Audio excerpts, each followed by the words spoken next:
L'écho du soir, c'est avec Emmanuel Le Chypre. Bonsoir Emmanuel.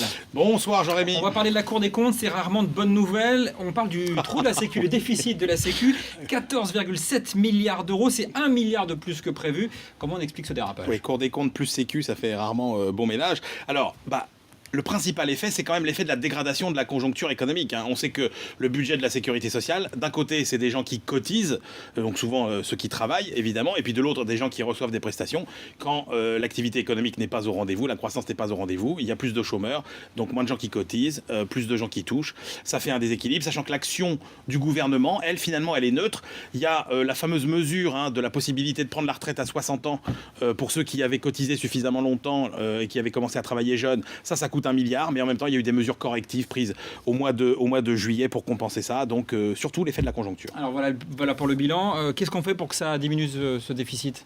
Très simple et très compliqué. Très simple parce que d'où qu'on regarde, il n'y a qu'à se baisser pour faire des économies, pour ramasser de l'argent. Très compliqué parce que pour les faire, ces économies, il faut changer les comportements de presque tout le monde, des malades, des médecins. Alors, quelques exemples. Un premier gros chantier, les médicaments. Vous avez vu le rapport qui est sorti ce matin, le rapport Debré-Even. 50% des médicaments sont inutiles, presque 10 milliards d'euros potentiels d'économie. Il faut encourager les génériques. Leur consommation a baissé en 2011 alors que ça rapporte presque 1,5 par an. Il faut limiter les abus sur les arrêts de travail.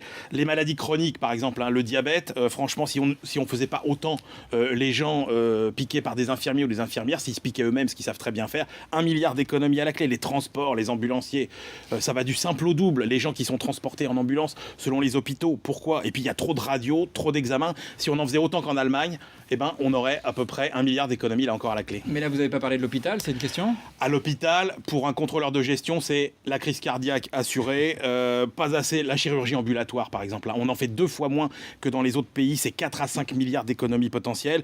Les actes injustifiés, j'en parle même pas. Un acte médical sur 4 est injustifié. Aujourd'hui, c'est absolument très coûteux. 500 € de plus en moyenne pour une opération qu'en Allemagne. Franchement, c'est quelques milliards, là encore, à la clé. L'hôpital, c'est vraiment le cauchemar. Allez, il nous reste quelques instants, on parle du chiffre du jour. Ah ouais, c'est une bonne nouvelle, puisque La Poste a finalement décidé d'embaucher 5000 personnes de plus à l'horizon 2014 que ce qui était prévu, donc 15 000 au lieu de 5000. Et ben voilà, il y aura moins de stress dans les bureaux de poste, on pourra aller chercher ses colis tranquilles, et puis le courrier arrivera sans doute un peu plus vite. Merci voilà La Poste. Voilà qui est envoyé. Merci Emmanuel Le Chypre, l'écho du soir.